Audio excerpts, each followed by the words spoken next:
Saya sejak pagi sudah ditanya-tanya ini. Kenapa FNN nggak segera muncul? Pengen tahu ulasannya Bung Rocky tentang tentang debat capres tadi malam. Gitu, sabar. Kita tarik nafas dulu, gitu ya. Iya, saya ikuti perdebatan itu dan menurut saya tiga-tiganya konsisten itu. Apa itu maksudnya? Pak Anies konsisten dengan metodologi akademis karena dia menerangkan sesuatu dengan susunan argumen yang koheren itu oke. Jadi konsisten karena memakai metodologi akademis. Nomor dua, Pak Prabowo juga konsisten memperlihatkan emosinya tuh, itu soalnya tuh. Dan itu nggak ada masalah sebetulnya orang memenangkan pertarungan dengan gagasan atau memenangkan pertarungan dengan emosi, itu soal watak masing-masing. Tinggal apakah itu efektif bagi rakyat Indonesia, itu soal evaluasi dari para ahli nanti. Ganjar juga konsisten untuk jadi motivator gitu. Jadi Ganjar apa maksudnya ini? Ya buat Ganjar kan dia susah menerangkan prestasi Jokowi nggak ada, itu berarti gagal nanti Mahfud. Dia terangkan prestasi Jokowi ada, itu berarti dia nggak konsisten, dia hanya sama dengan Prabowo. Jadi semua mereka itu konsisten. Anies konsisten secara logis, Prabowo konsisten secara emosional, dan Ganjar konsisten sebagai motivator. Nah itu poinnya. Oke, tapi begini, ini yang di luar ekspektasi kan. Ternyata tadinya kita nganggap bahwa publik sekarang mulai skeptis dengan debat-debat itu, apalagi dengan perdebatan kemarin soal KPU yang terkesan melindungi salah satu paslon dan sebagainya begitu, dan kemudian juga di tengah kecurangan-kecurangan yang ada. Tapi ternyata tadi malam publik itu antusias, dan itu juga dikonfirmasi oleh jajak pendapat gitu, karena ternyata Kompas yang melakukan dulu, jajak pendapatnya menarik ini. Dia menyatakan bahwa publik itu menyatakan bahwa sekarang ini sangat menarik. Saya kira menariknya itu karena tadi malam justru para kandidat yang mengambil alih show-nya ya, bukan para moderator dan panelis ya gitu.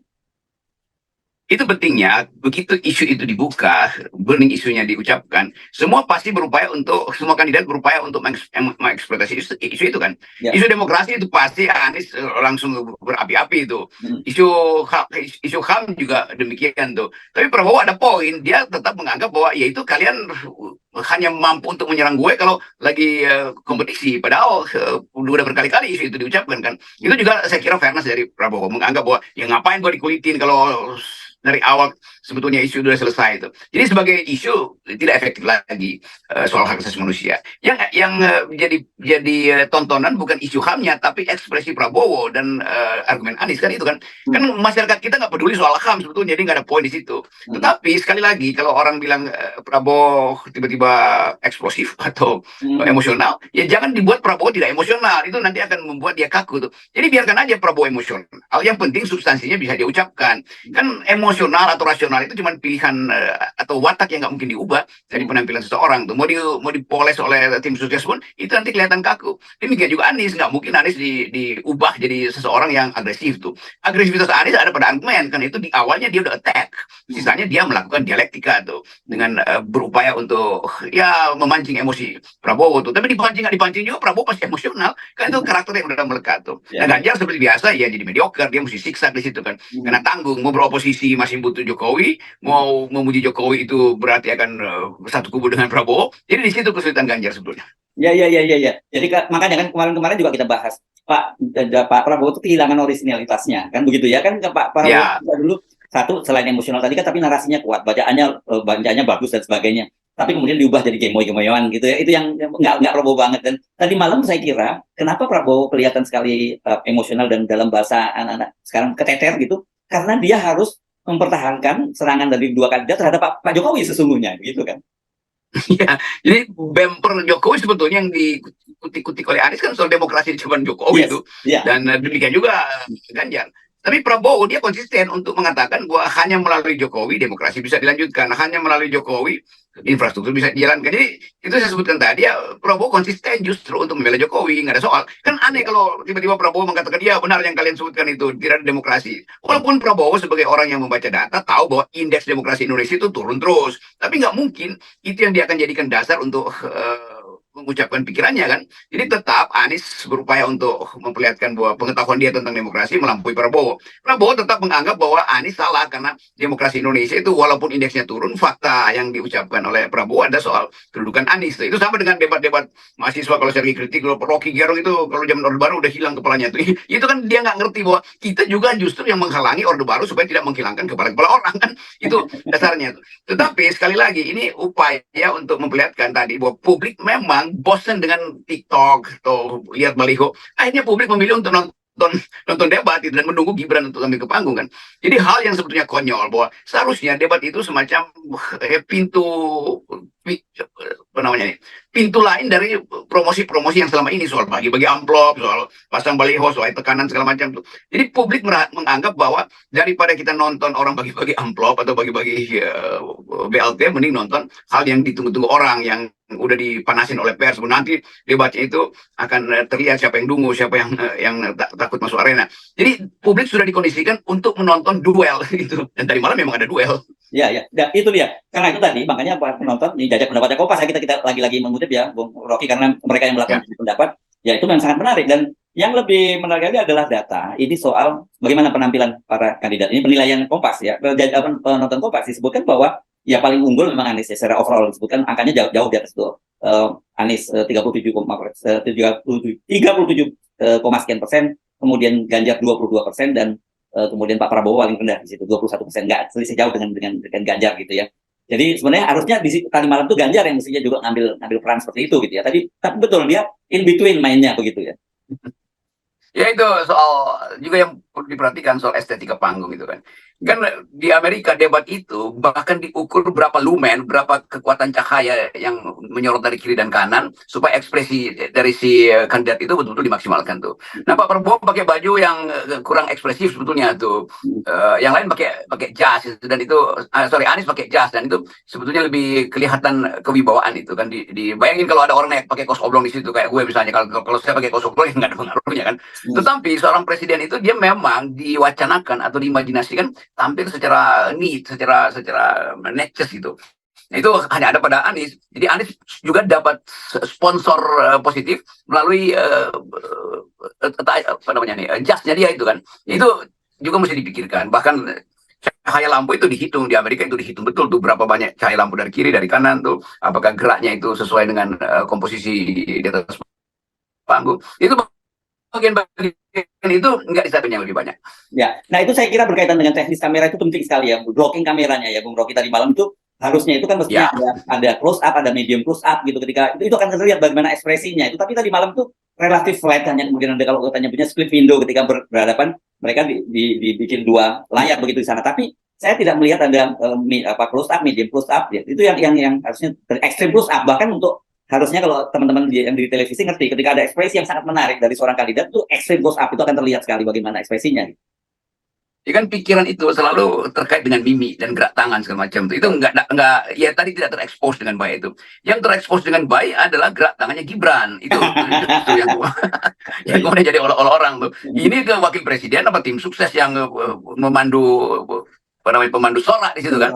Jadi juga orang akhirnya lihat bahwa Pak Prabowo lagi tampil sebagai orang yang berupaya untuk memenangkan argumen, dan Gibran itu mestinya dia diam aja atau kasih sinyal tentang manggut-manggut supaya kalau disorot kamera dia kasih ekspresi tubuh positif pada Prabowo. Yang disorot kamera justru Gibran menyuruh orang untuk teriak-teriak kan, itu kan ya dungu namanya tuh. Jadi itu pun nggak dipikirkan oleh tim Prabowo bahwa seseorang itu yang berupaya untuk tampil maksimal itu adalah penonton, bukan seseorang yang udah duduk di kursi sebagai wakil presiden. Bayangkan misalnya nanti kalau Cak Imin lakukan hal yang sama atau Pak Mahfud lakukan yang sama kan, jadi pemandu sorai namanya tuh. Ya Pak Mahfud senyum-senyum aja, Cak Imin juga untuk tepuk tangan.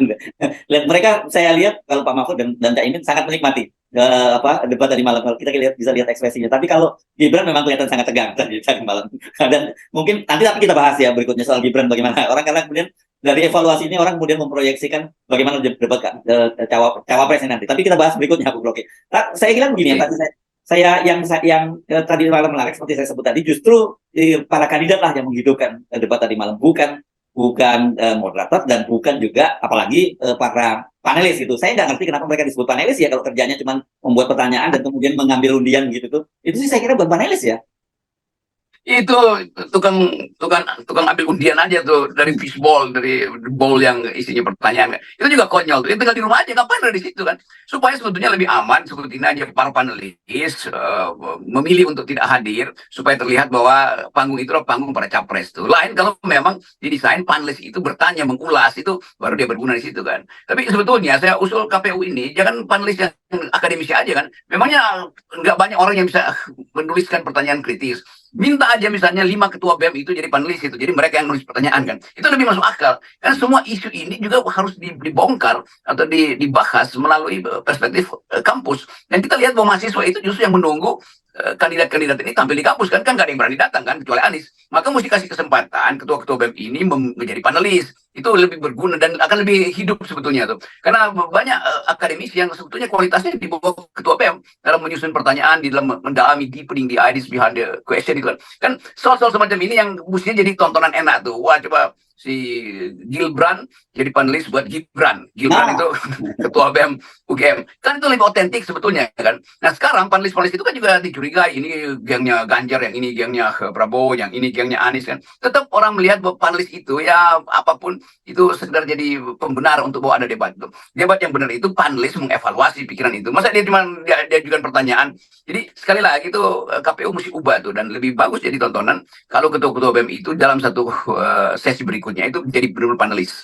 Yes, oke. Ya, jadi gini ya, saya kira kita nggak perlu memberi penilaian berapa poinnya gitu, Bung Rocky, walaupun orang banyak tanya poinnya. Silakan kalau ada mau memberi poin atau tidak, tapi yang jelas bahwa penonton sudah memberikan penilaian sendiri, setidaknya yang dilakukan oleh Jajak ini, dan kemudian kalau dilihat media sosial, ya memang kelihatan sekali memang bagaimana situasi tadi malam itu. Memang pada akhirnya itu akan diulas oleh media sosial sebetulnya itu, dan yes, itu poinnya, apapun yang dijadikan sebagai bahan itu mau lihat substansinya apa nggak penting lagi, karena orang mau nonton debat itu. Orang yang nonton itu nggak peduli mau substansinya apa, dia cuma mau lihat aksi panggungnya tuh, dan orang masih tunggu sesi yang paling mendebarkan sebetulnya Mahfud versus Gibran. Yes. Ya, oke. Tapi gini, memberi catatan, kelihatannya mungkin menyadari itu. Kenapa kemudian tim Prabowo buru-buru menyatakan bahwa debat itu tidak berpengaruh besar terhadap elektabilitas. Tapi saya kira, saya tadi sejak berpikir keras, Bung Rocky, barangkali itu pada era sebelumnya, studi sebelumnya, ketika belum media sosial seperti sekarang ini. Kan orang tidak pernah membayangkan dulu, kemudian debat itu dipotong-potong, diberi komentar dan sebagainya di media sosial, dan itu masif di mana-mana. Saya kira kalau kita belajar pengalaman dari Filipina dengan tampilnya Bongbong sebagai presiden, di sana media sosial itu luar biasa. Bahkan kalau kita studi terbaru yang belum lama ini juga di Brasil, itu Bolsonaro yang tampil itu kan, itu kemudian juga faktor WhatsApp itu juga sangat besar dalam memenangkan Bolsonaro. Di Indonesia hari-hari ini debat itu akan sangat efektif karena fakta ada 28 atau mungkin 30% undecided voters, pasti mereka menunggu argumen tuh. Kan orang-orang yang undecided ini dia tinggal menunggu mana yang punya argumen terbaik itu, dan itu hanya ada di debat. Gak mungkin mereka undecided karena poster yang bertebaran atau baliho kan.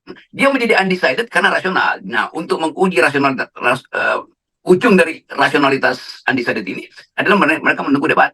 Nah, perdebatan itu kalau dia dieksploitasi lewat sosial media itu dia menyebar jauh tuh. Jadi 28% undecided ini menentukan sebetulnya siapa yang akan dapat limpahan dari para undecided setelah menonton debat. Jadi tetap debat di Indonesia itu punya poin tuh. Di luar negeri beda. Kenapa? Ya karena orang udah tahu cara berpikir Joe Biden begini, cara berpikir kandidat yang lain juga begitu. Jadi di Amerika debat itu sekedar untuk memperlihatkan apa yang memang udah ada di pikiran para capres dan cawapres kan. Itu dasarnya tuh. Apalagi Partai Demokrat dan Partai Republik, soal-soal yang fundamental, soal pajak itu udah selesai itu bagi mereka tuh. Nah, di kita itu orang baru mau mulai memeriksa kapasitas calon-calon itu justru di debat. Karena kita tiba-tiba nggak tahu ini pasangan ini datang dari mana tuh. Si itu idenya apa, tentang apa. Kan itu tentunya debat pada akhirnya di tontonan penentu dari terutama bagi di undecided voters. Yes, oke. Dan undecided voters ini kebanyakan rata-rata generasi digital ya, Bung Rocky ya? Iya, itu semua mereka itu generasi digital yang nggak terpengaruh oleh BLT, nggak terpengaruh oleh ancaman DO, dan bagi mereka udah ini adalah penentu kita. Jadi mereka menganggap bahwa ini mainan demokrasi ini, pemilu itu adalah milik kita tuh, tergantung pada kami tuh, kira-kira begitu tuh, yaitu mereka yang muak. Ya, tapi Anda suka merendah nih soal undecided ini. Anda nggak pernah menyebutkan bahwa sebenarnya kita sama-sama tahu ada sebuah survei yang sudah beberapa waktu yang lalu dilakukan bahwa peran Anda dalam menentukan mereka yang undecided ini sangat besar, dan saya menduga keras dengan Anda sendiri. Nah, kita bocorin ini. Itu jangan sampai satu di antara capres itu tahu kalau saya dibujuk untuk jadi promotor mereka. Nggak apa-apa, ini penting karena sebenarnya Anda nih satu orang bisa bermain dalam menentukan kemana undecided ini. Ya, ini faksi akal sehat aja sebetulnya. Yes, oke. Oke. Yes. Ini juga yang anti 0%, yang menginginkan 0% itu juga undecided voters. Yes, oke. Baik, makasih. Oke. Ya.